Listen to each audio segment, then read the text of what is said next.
झारखंड की सत्ता में शामिल पार्टी कांग्रेस ने अपनी ही सरकार के खिलाफ धरना देकर पिछड़े वर्ग के लिए 27% आरक्षण की मांग की है। इसके तहत राजभवन के समक्ष प्रदेश कांग्रेस की ओबीसी विभाग के द्वारा धरना देकर सरकार से आरक्षण की मांग की गई है। कांग्रेस ने 2019 के विधानसभा चुनाव के दौरान घोषणा पत्र में पिछड़े वर्ग को 27% आरक्षण देने की बात कही थी, लेकिन पिछले 2 सालों से कोरोना काल की वजह से इसमें देरी हुई है। वहीं झारखंड विधानसभा के मानसून सत्र में भी कांग्रेस पार्टी के द्वारा आरक्षण के मुद्दे को सदन के पटल पर रखने की बात कही गई थी, लेकिन विपक्षी भारतीय जनता पार्टी के हंगामे की वजह से आरक्षण का मामला सदन के पटल पर नहीं आया। ऐसे में अब सत्ता में शामिल कांग्रेस संगठन की ओर से सरकार से 27% आरक्षण लागू करने की पुरजोर मांग की जा रही है। सत्ता में शामिल होते हुए भी कांग्रेस पार्टी के द्वारा सरकार के खिलाफ धरना देने की बात को लेकर विपक्षी भारतीय जनता पार्टी लगातार तंज कस रही है। ऐसे में कांग्रेस ओबीसी विभाग के धरने में शामिल हुए प्रदेश कांग्रेस अध्यक्ष राजेश ठाकुर ने कहा कि भाजपा के प्रदेश अध्यक्ष दीपक प्रकाश घबराहट में हैं और विधवा विलाप कर रहे हैं। जब 5 साल डबल इंजन सरकार थी तब पिछड़ों के आरक्षण के लिए कोई कार्य नहीं किए गए। अब पिछड़ों के आरक्षण के लिए कांग्रेस आवाज उठा रही है तो उनका कलेजा फट रहा है। कांग्रेस ने सड़क से उतरकर सदन तक आरक्षण देने के लिए आवाज बुलंद किया है। उन्होंने कहा कि मुख्यमंत्री इस मामले को लेकर संजीदा है और जल्द आरक्षण लागू हो जाएगा।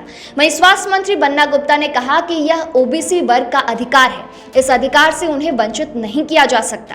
कांग्रेस पार्टी ओबीसी के 27% आरक्षण की मांग का पुरजोर तरीके से समर्थन करती है। हमारी सरकार जल्द ही एक प्रस्ताव सदन से पास कराकर केंद्र को भेजेगी। साथ ही उन्होंने प्रधानमंत्री नरेंद्र मोदी पर भी निशाना साधा है। उन्होंने कहा कि प्रधानमंत्री समय समय पर ओबीसी का नारा बुलंद करते रहते हैं, खुद को ओबीसी का बेटा कहकर देश की जनता के सामने अपनी बातों को रखते हैं, लेकिन यह बात वे चुनाव के समय ही करते हैं। चुनाव खत्म होते ही उनका नारा गायब हो जाता है।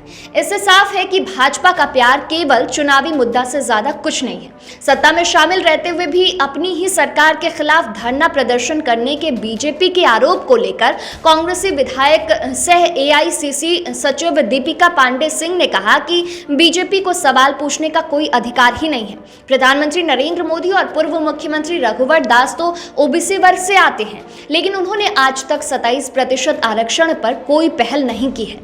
कांग्रेस ने तो चुनावी घोषणा पत्र में 27% आरक्षण की बात कही थी। इसको बजट सत्र के दौरान उठाया भी गया था, जिसमें संसदीय कार्य मंत्री आलमगीर आलम ने सकारात्मक जवाब दिया था। उन्होंने कहा था कि महागठबंधन की सरकार इस पर पूरी तरह से समर्थन में है।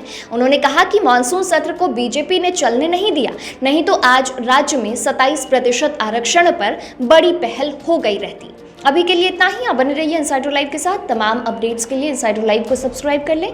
वीडियो अगर आप फेसबुक पर देख रहे हैं तो हमारे फेसबुक पेज को लाइक फॉलो करके इस वीडियो को शेयर जरूर करें।